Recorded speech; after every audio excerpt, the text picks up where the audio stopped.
నారద మహర్షి ఒకసారి శ్రీకృష్ణ పరమాత్మను దర్శించడానికి వెళ్ళాడు. ప్రణామాలు అర్పించి కాసేపు సంభాషించాక నారదుడు శ్రీకృష్ణుడితో ఇలా అడిగాడు. భగవాన్, మహాత్ముల సందర్శనం వలన కలిగే ఫలం ఏమిటో దయచేసి కాస్త వివరంగా సెలవియ్యండి అని అడిగాడు నారదుడు. అప్పుడు శ్రీకృష్ణుడు ఆ ప్రశ్నకు వెంటనే సమాధానం ఇవ్వలేదు. నారదుడికి అనుభవపూర్వకంగా తెలియపరచాలని ఆ యోగీశ్వరుడు సంకల్పించాడేమో మరి. కాసేపు అయ్యాక చిరుదరహాసంతో నారదుణ్ణి చూస్తూ శ్రీకృష్ణుడు ఇలా పలికాడు. నారద, ఇటు తూర్పు వైపుగా వెళ్ళావంటే నీకొక పెద్ద పెంట కుప్ప కనిపిస్తుంది. దానిలో ఒక పేడ పురుగు జీవిస్తుంది. దాన్ని కనుక ఈ ప్రశ్న అడిగావంటే నీకు స్పష్టమైన జవాబు లభిస్తుంది అని చెప్పాడు శ్రీకృష్ణ పరమాత్మ. భగవంతుడి ఆదేశం మేరకు నారదుడు తూర్పు వైపుగా బయలుదేరి మొత్తానికి ఆ పెంటకుప్ప దగ్గరికి వెళ్ళగలిగాడు. దానిలో జీవిస్తూ ఉన్న ఆ పేడ పురుగును చూసి, మిత్రమా, మహాత్ముల దర్శనం వలన కలిగే ఫలం ఏమిటి అంటూ కుతూహలంగా ఉట్టిపడే స్వరంతో అడిగాడు నారదుడు. నారద మహర్షి ఈ ప్రశ్నను అడగగానే ఆ పేడ పురుగు గిలగిలా కొట్టుకుంటూ ప్రాణాలు విడిచిపెట్టింది. హతోస్మి అనుకుంటూ విచారవదనంతో శ్రీకృష్ణుడి వద్దకు తిరిగి వచ్చి నారదుడు జరిగినదంతా పూసగుచ్చినట్లు చెప్పాడు. నారదుడు చెప్పిందంతా ఆలకించి మందహాసంతో దేవకీనందనుడు, నారద, నీవు ఇప్పుడు పడమరగా వెళితే ఒక పాడుబడ్డ దేవాలయం కనబడుతుంది. దానిలో ఒక పావురం నివసిస్తోంది. దాన్ని అడుగు, నీ ప్రశ్నకు జవాబు తెలుస్తుంది అన్నాడు. వెంటనే నారదుడు పడమర దిశకేసి బయలుదేరాడు. ఆ పావురాన్ని కలుసుకొని మునుపటిలాగానే ప్రశ్నించాడు.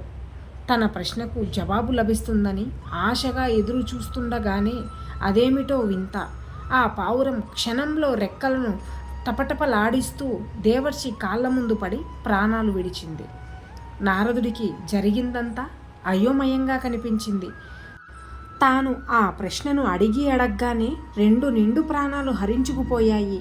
ఇంకా ఎన్ని రీతుల్లో భగవంతుడు నన్ను శోధించాలనుకుంటున్నాడో అని యోచిస్తూ విచారవదనంతో తిరిగి శ్రీకృష్ణుడి వద్దకెళ్ళి జరిగినదంతా విన్నవించాడు.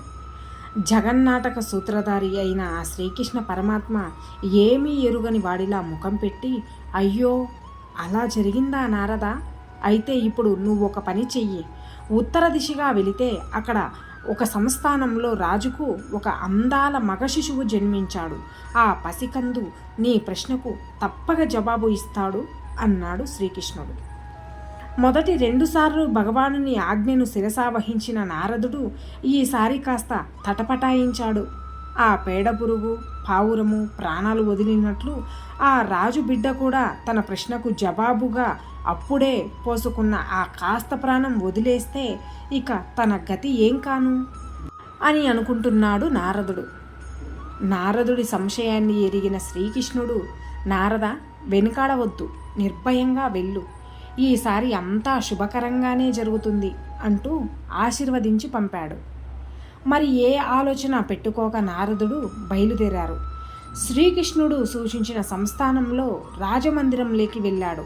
రాజుకు అప్పుడే జన్మించిన మగ శిశువు ఉయ్యాలలో ఉన్నాడు. నారదుడు ఆ శిశువుని సమీపించి, బాబు, మహాత్ముల సాంగత్యం వల్ల కలిగే ఫలం ఏమిటి అని అడిగాడు నారదుడు. అప్పుడు అక్కడ ఒక అద్భుతం జరిగింది. క్షణంలో ఆ పసికందు తేజస్వి అయిన ఒక దేవతగా మారిపోయి నారదుడికి భక్తి ప్రవృత్తులతో నమస్కరించాడు. నారదుడికి జరిగినదేమీ అంతుబట్టలేదు. అప్పుడు ఆ మహా తేజస్వి వినయంగా ఇలా పలికాడు. దేవర్షి, అలా ఆశ్చర్యపోతారేం? నేను వేరెవరినో కాను. మొదట్లో మీరు చూసిన ఆ పెంట కుప్పలో హీన జన్మలో జీవిస్తూ ఉండిన ఆ పేడ పురుగును నేనే. మహాత్ములైన తమ దర్శన భాగ్యంతో ఆ నికృష్ట జన్మ అంతరించి పావురంగా జన్మనెత్తాను. ఆ జన్మలోనూ తమ దర్శన భాగ్యం దక్కడం చేత ఇప్పుడు ఈ రాజుకు కుమారుడిగా జన్మించడం జరిగింది. ఈ జన్మ కలిగిన వెంటనే మహాత్ములైన తమను దర్శించడంతో నాకు దైవత్వం సంతరించినది. ఇదంతా మహాత్ముల సందర్శన భాగ్యం వల్ల జరిగిన అద్భుతమే కదా. ఇలా అంటూ ఆ తేజస్వి ఆకాశ మార్గాన దేవలోకానికి వెళ్ళిపోయాడు. తెలిసో తెలియకో అమృతపానం చేసిన వ్యక్తికి ఎలా అమరత్వం సిద్ధిస్తుందో, తెలిసి కానీ తెలియక కానీ నిప్పును తాకితే చెయ్యి ఎలా కాలుతుందో, నీళ్ళల్లో పడ్డ వ్యక్తి శరీరం ఎలా తడిసిపోతుందో, అలాగే సత్సాంగత్యం దానంతటా అదే లభించినా సరే, మనమే అందు నిమిత్తం ప్రయత్నించి కూర్చున్నా సరే, అందువల్ల తప్పక సత్ఫలితం కలుగుతుంది. కానీ ఈ సత్యాన్ని బాగా అవగాహన చేసుకొని ప్రయత్నపూర్వకంగా సత్సాంగత్యం అలవర్చుకున్నప్పుడు ఫలితం అతి తొందరగా లభిస్తుంది. సర్వాంతర్యామిగా భగవంతుడు అందరిలోనూ నెలకొని ఉన్నాడు. కానీ మహాత్ముల హృదయాలలో ఆయన ప్రకాశం ఎంతో ఎక్కువగా ఉంటుంది. ఎక్కువగా వెలుగుతున్న నిప్పులో పడవేసిన వస్తువులు నిప్పుగానే మారేట్లు మహాత్ముల సంసర్గం ఎలాంటి పాపులనైనా పునీతులను చేస్తుంది.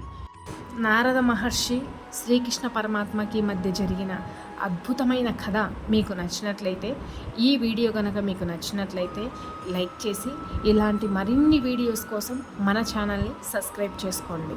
ధన్యవాదాలు.